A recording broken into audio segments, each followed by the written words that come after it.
سنن نبی داؤد 4131، شیخ البانی نے بھی صحیح کہا، زبیر علی زئی صاحب نے بھی صحیح کہا. اس میں آپ کو یہ بات پتہ چل جائے گی حضرت حسن کے بارے میں. سیدنا مقدام بن مادی رضی اللہ تعالیٰ عنہ بڑے جلیل القدر صحابی ہیں. انہی سے وہ ابو داؤد میں حدیث ہے کہ مجھے اللہ تعالیٰ نے قرآن اور اس کی مثل عطا کیا، یعنی سنت. مقدام بن مادی یہ حضرت میر معاویہ کو ملنے کے لیے گئے شام میں، اور وہاں پر بیٹھے ہوئے ایک خبر آئی تو حضرت میر معاویہ نے کہا مقدام تجھے پتا ہے کہ حسن فوت ہو گئے ہیں؟ تو حضرت مقدام نے کہا انا للہ و انا الیہ راجعون. ایک مسلمان کے مرنے پہ یہی کرنا چاہیے نا. لیکن حضرت حسن فوت نہیں ہوئے تھے، قتل کیے گئے تھے. المصنف ابن ابی شیبہ میں موجود ہے انٹرنیشنل نمبرنگ کے مطابق 37,359، اور المستدرک بالحاکم میں پورا چیپٹر ہے حضرت حسن کو زہر دیا گیا تھا. وہ زہر کیوں دیا وہ آپ کو پتا چل جائے گا. شہید کیا گیا بڑی چھوٹی سی عمر میں 49 ہجری میں. تو حضرت حسن کی وفات کی خبر پہنچی تو مقدام نے پڑھا انا للہ و انا الیہ راجعون. تو حضرت معاویہ نے کہا کہ مقدام تو حسن کے مرنے کو امت کے لیے مصیبت سمجھ رہا ہے؟ استغفر اللہ، اللہ اکبر، استغفر اللہ. اب جب انہوں نے یہ بات کی تو انہوں نے کہا میں حسن کی وفات کو مصیبت کیوں نہ سمجھوں. میں نے خود دیکھا حضور صلی اللہ علیہ وسلم دائیں طرف حسن کو بٹھاتے تھے اور بائیں طرف حسین کو، اور کہتے تھے حسن مجھ سے ہے، حسین علی سے ہے. اور تو کہہ رہا معاویہ کہ میں حسن کی وفات کو مصیبت شمار نہ کروں. اور پھر حضرت معاویہ کا ایک چمچہ وہاں سے بولا. حسن جو ہے وہ آگ کا ایک انگارہ تھا، اللہ نے اسے بجھا دیا. اللہ، یہ او خدا کے لیے میرے شیعہ دوستو سمجھو یہ کون سی پارٹی ہے جو صحابہ کے بارے میں بکواس کرتی ہے.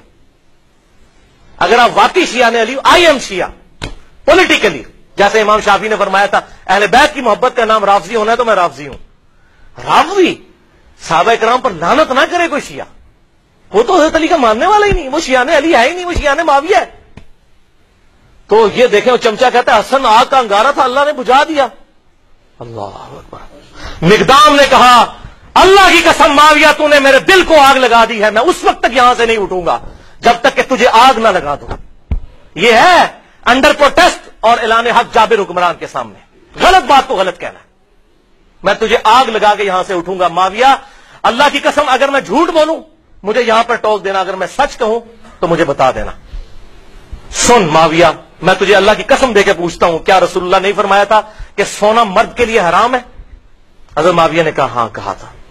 اللہ کی قسم دے کر پوچھتا ہوں کیا حضور صلی اللہ علیہ وسلم نے مرد کے لیے ریشم کو حرام نہیں فرمایا؟ کہا تھا. اللہ کی قسم دے کر پوچھتا ہوں کہ آپ صلی اللہ علیہ وسلم نے درندوں کی کھالیں اور متکبرانہ لباس اور درندوں کے اوپر سواری کرنے کو حرام نہیں فرمایا تھا؟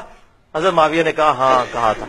ان کا معاویہ یہ تینوں کام تیرے گھر میں ہوتے ہیں، تینوں حرام کام ہوتے ہیں تیرے گھر میں. وہ جو میں نے کہا نا انڈر پروٹیسٹ. حضرت معاویہ نے کہا مقدام مجھے پہلے ہی پتا تھا میں باتوں میں تجھ سے جیت نہیں سکتا.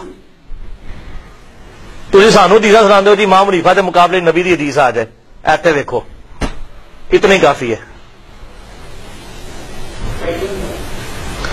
تو انہوں نے جب یہ حدیث بیان کی پھر کہا کہ لاؤ مقدام کو کچھ مال دو. اتنا لا کے ڈھیروں مال دیا گیا. حضرت مقدام نے وہیں غریب لوگوں میں اس کے سامنے تقسیم کیا. ان کا مجھے مال کی حاجت نہیں، میں نے جو حق ادا کرنا تھا وہ کر دیا. یہ تھا بات بھائی. حسن انگارہ کیوں تھا ان کے لیے؟ صلح حسن ایک ٹریٹی کے تحت، ایک معاہدے کے تحت ہوئی تھی جس میں بڑی بڑی شرطیں یہ تھیں کہ معاویہ تم اپنے مرنے کے بعد امت کو شورا پر چھوڑو گے جس طرح کہ شیخین نے چھوڑا تھا ابو بکر عمر نے. اپنا خلیفہ کسی کو خود نامزد نہیں کرو گے، اپنی اولاد میں نہیں کرو گے، اور مال فہ میں سے اور مال غنیمت میں سے جو حصہ اہل بیت کو ملتا ہے قرآن کی روح سے مال غنیمت کا وہ ملتا رہے گا. اسی طریقے سے تم جو ہے وہ میرے باپ کے اوپر ممبروں پر لعنت نہیں کرو گے کیونکہ پہلے سے لعنت شروع ہوگی. شام کے گورنر نے وہیں سے لعنت شروع کی تھی، یہ ختم کرو گے. لیکن کسی بات پر عمل نہیں ہوا. الٹیمیٹلی پھر انجام کیا ہوا؟